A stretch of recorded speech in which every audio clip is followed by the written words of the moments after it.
is up, guys? Welcome back to Think Shank. We are coming in hot. It is Monday, May 5th, coming after the conclusion of a couple phenomenal early playoff sagas. Sayonara to the Clippers, as well as everybody's favorite Houston Rockets. Both great stories, and let's just do it. Won't spend a lot of time diving into X's and O's and any of the mechanics. I think the first thing I took away was that they needed to win this series earlier. Denver possessed the pedigree and the collective togetherness and consciousness that a team that has won the championship before will have. In addition to that, it is a collective that has been on the same team together and has experienced those trials and tribulations, particularly in coming up short. It felt clear to me that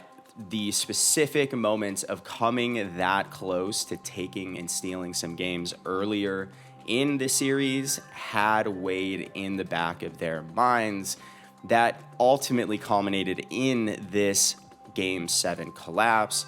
You had in Game 1 being up 30 seconds with the ball at altitude to steal that Game 1 up by 1 point, turning the ball over and ultimately losing that game. You had the dunk buzzer beater as well early in the series.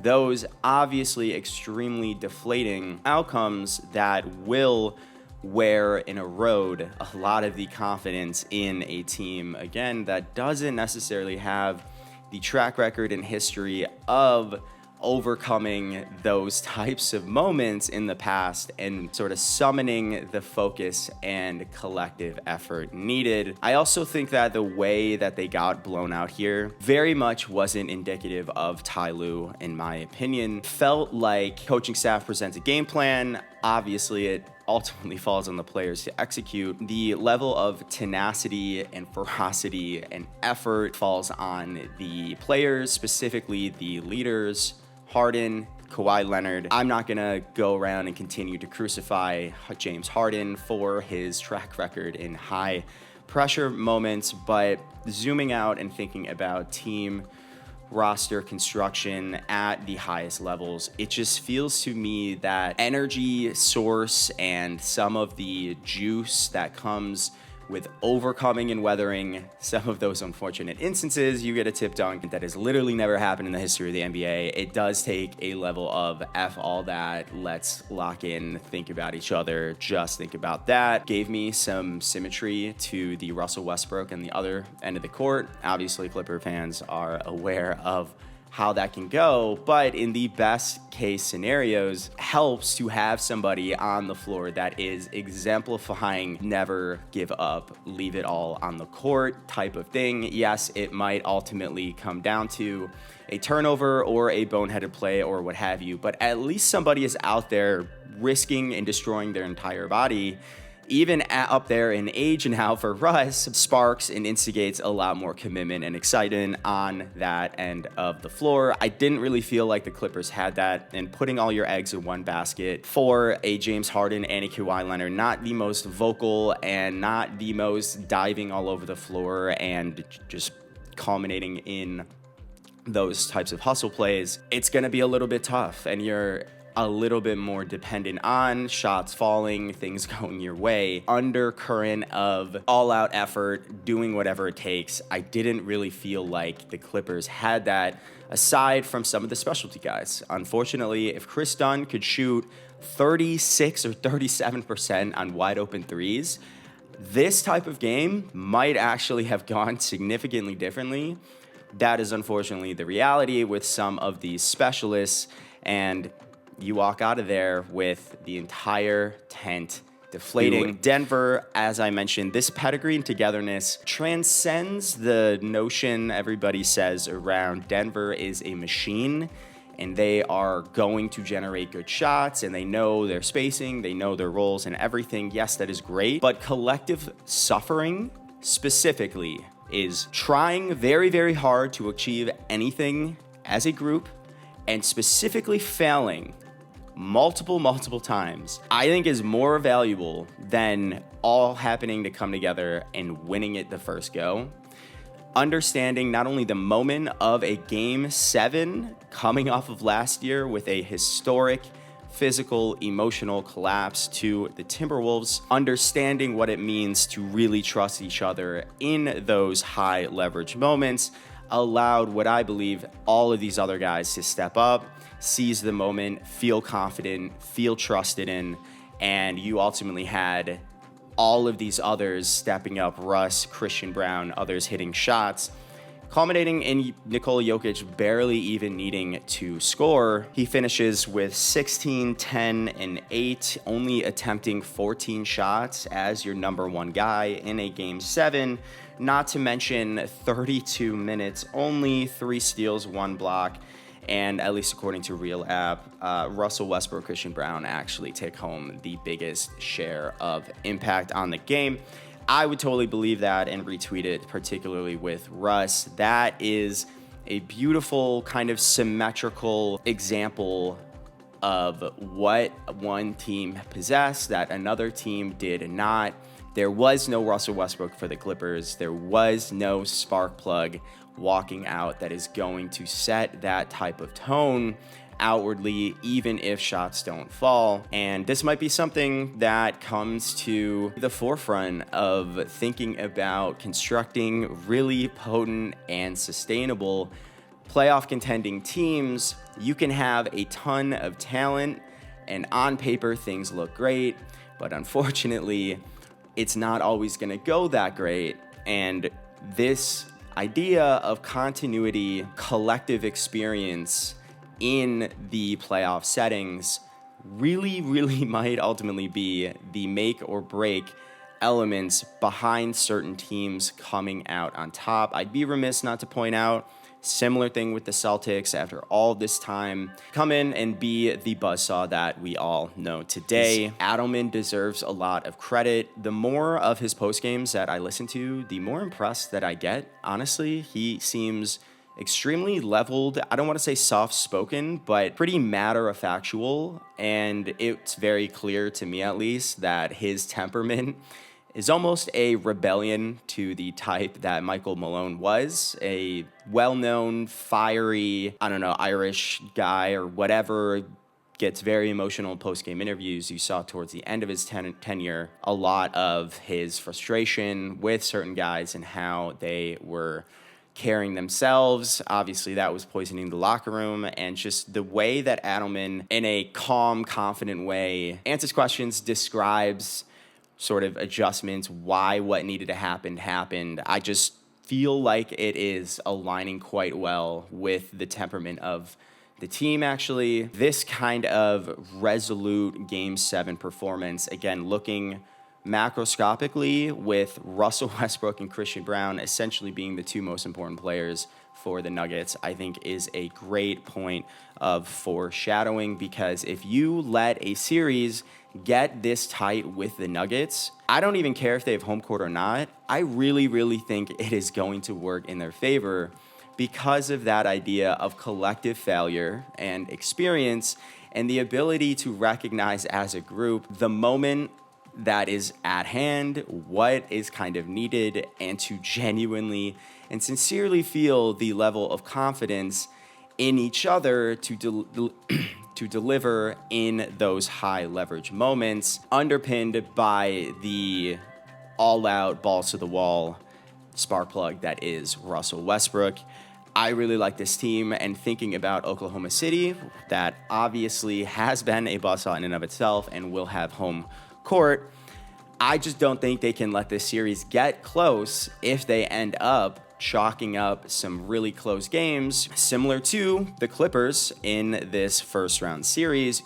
Those types of really late mistakes that ultimately add victories to Denver's end of the ring are really going to make it harder and harder than against a newer, maybe not as proven postseason team.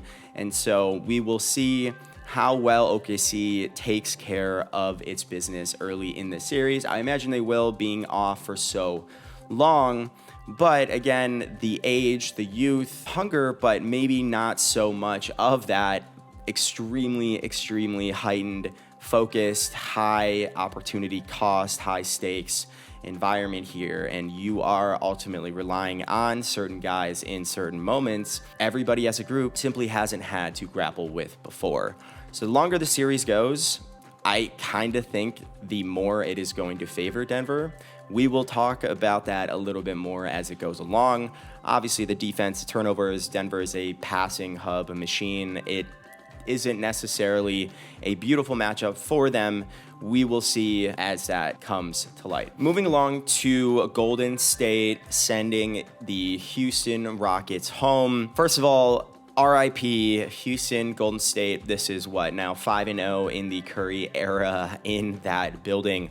Man, I don't know what the Steph version of LeBronto is, but that has got to be really fucking tiring if you are a Rockets fan. Good example of a Game 7, not great scoring, although on both ends, there was fantastic levels of defense and defensive pressure. It wasn't like the moment was so high pressure and high stakes, guys are just missing wide open shots. No, like guys are really all over each other, and any sort of shot that can get up is probably not going to be super quality to begin with. 2 quarters of both teams scoring 23 and 19 points respectively. Scoring just 19 points in a quarter is crazy, and the Rockets being able to hold Golden State to that is such a testament to that raw defensive identity and mindset that Ime Udoka has invested them. The Warriors and Buddy Hield's backpack has to be, in my opinion, the main story of the game.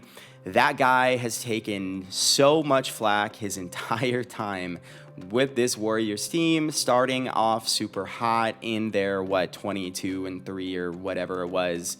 Maybe probably wasn't that many games. Really hot start to begin the year. Then he goes through his well-documented cold streak, can't hit water out of a boat.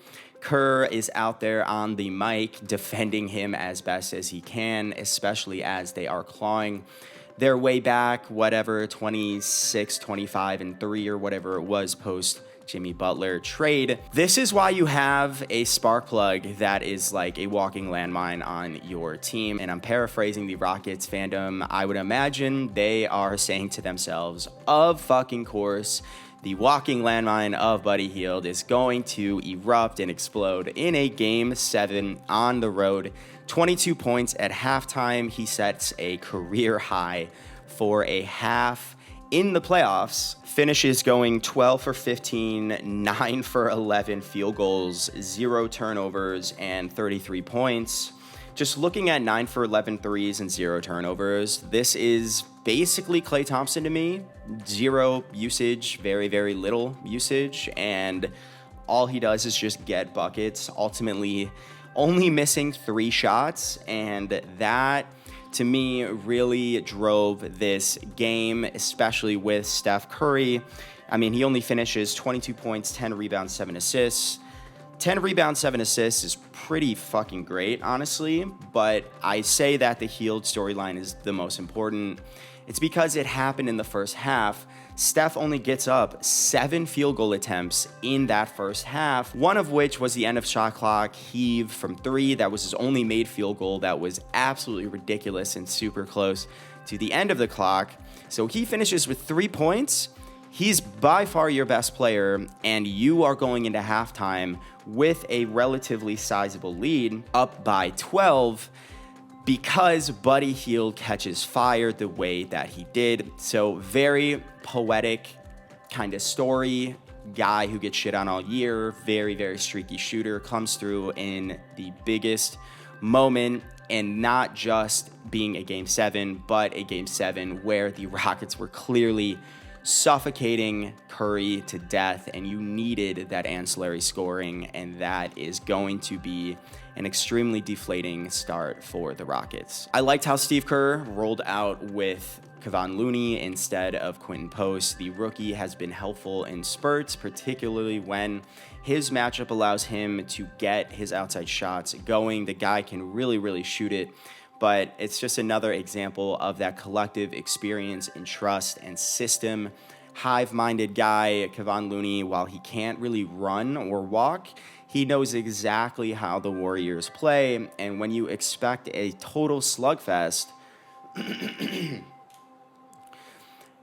you almost can't get cute and think your stretch big, who's also a rookie, is going to be able to hold up, not to mention the smart fouling that Looney presents, as well as the rabid rebounding. He is one of the best per minute, right up there with Steven Adams.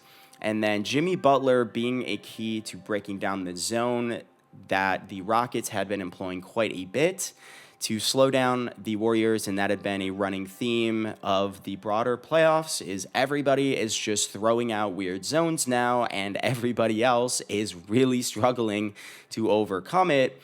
But I just found it interesting that Houston was intentionally cycling in, cycling out of that zone, and Steve Kerr, in certain moments, particularly as it was getting close, with Houston going on its own runs in the second half, took a formal timeout just to get Jimmy Butler back in the game. And I just take note of that because I'm sure we're going to see more zone to begin with. But Jimmy Butler being a, quote, key to breaking through it, that guy really understands how to identify gaps and open pockets of space inside of zones, can also drive into the cup, get himself fouled, and all of those things that will eventually wear out the defense and break them out of it. Super high Q, high level of awareness player, and just to get him back in there to break down the zone, I thought was notable because, again, we might see it more as we look at the Minnesota series. For the Rockets, you had your two young cornerstones, Amen Thompson and Şengün, really show up. Amen, I really don't like the calf injury. Came down in Q3, hobbling in Q4. Hopefully it was just a cramp thing, but he seized the moment by the balls, scoring or assisting on 19 of 23 field goals by the Rockets in the third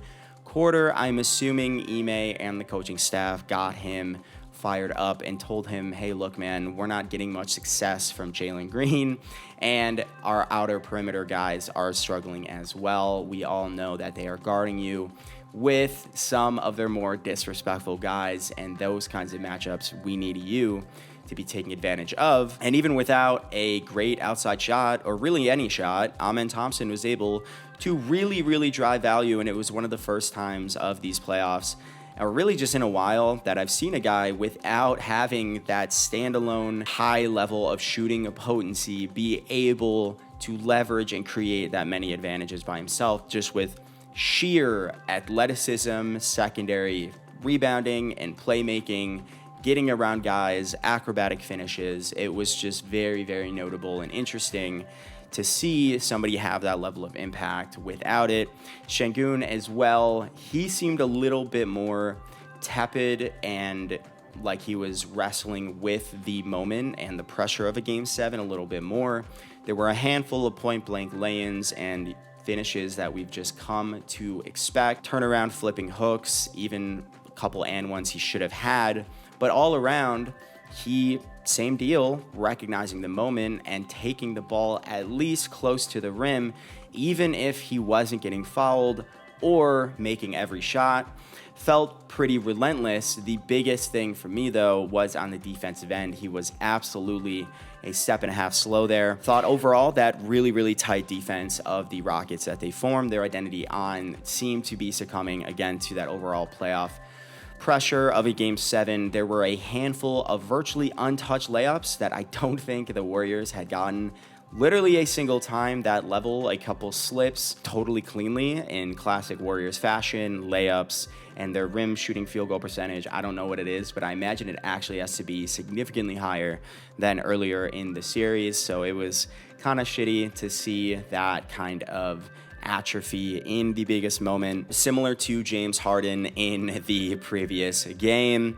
Jalen Green is gonna take a lot of the heat here. He scored 38 points in Game 2 and has just scored 51 points in all others. If there was a better microcosm for a hot and cold shooter, an offensive leaning player, there it is. He can really get it going, and he can really, really not. Finishes tonight, 8 points, 4 rebounds, 1 assist, just 3 of 8, shooting 37% from the floor, 0 for 2 from 3, 2 of 3 free throws in 30 minutes. I'll be honest with you, I am pretty shocked he even got that much burn 30 minutes after those kinds of starts to games, only attempting 8 shots. Jalen Green is a quintessential young player where it comes out, you got to get him a few shots early, see what kind of night he's going to have. And if it's not quite there, you really have to get creative with how you're going to try to involve him and be very intentional that way throughout the game if you want to try to tap back in there. Otherwise, it can snowball. Kind of reminiscent of our friend James Harden earlier in the game. They will shell up and ultimately harm the team more than help it. He is going to get a ton of flack for this. I think that his stature and tenure within the NBA, it is breaking point, fork in the road, sliding glass door moment. He has shown tremendous athletic upside, offensive upside when he is on. The thing that worries me the most by far is that I don't even know what I would do in trying to build around him or how to strategize a team-wide scheme or offensive identity or whatever. Given his strengths and talents, I'm not even sure exactly what his quote game is and how to even incorporate it into something else. So handle, so serving and passing and facilitating skills, extremely intermittent shooting, but a clear confidence crisis every time he doesn't have the type of start that you hope he would. I don't know what Houston is going to do here. It is very tricky to think about. Amen and Şengün are more than safe, in my estimation, to have their flags planted in Houston for a while. I just don't fundamentally know not only the fate of Jalen Green in this team, but ultimately what kind of offensive structure and identity Ime Udoka and his coaching staff is going to try and cultivate, and what type of role Jalen Green will have. At this point, if you are in a playoff type of setting, you fundamentally need to be orienting around more consistent and more confident players like your Amens and Şengüns if you want to have the best chance of coming out on top. Sayonara to Houston and LA. I thought that both of those were very, very entertaining series, giving Steph a run for his money, as well as Nikola Jokic moving onwards to Minnesota and Golden State. That is going to be phenomenal in its own right. Draymond, Rudy, Draymond, and all this space and movement. There are going to be a ton of threes, most likely.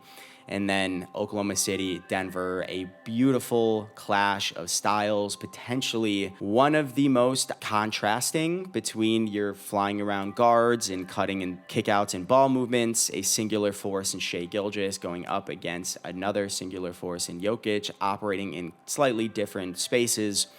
We will see how those unravel. Obviously, also the MVPs going at each other's necks. Goes to show, this is the third time in NBA history that a 6 seed will be hosting a 7 seed in the second round of the NBA playoffs, which I also want to highlight is a great microcosm for how the new CBA is injecting all of this March Madness chaos into the NBA today. Stars cycling across the league are going to enable more regular season wins to younger, more consistent teams that are hopefully going to have more depth, and you see that now. The Rockets in Oklahoma City. However, you fast forward now into the postseason, and things are going to get tight. They're going to get challenging, and we'll see the level of poise and preparedness and how much the collective experience, failures, and successes can situate as well as differentiate the more experienced and veteran teams in the one-on-one sort of scenario and circumstance, and how it feeds into ultimate postseason success.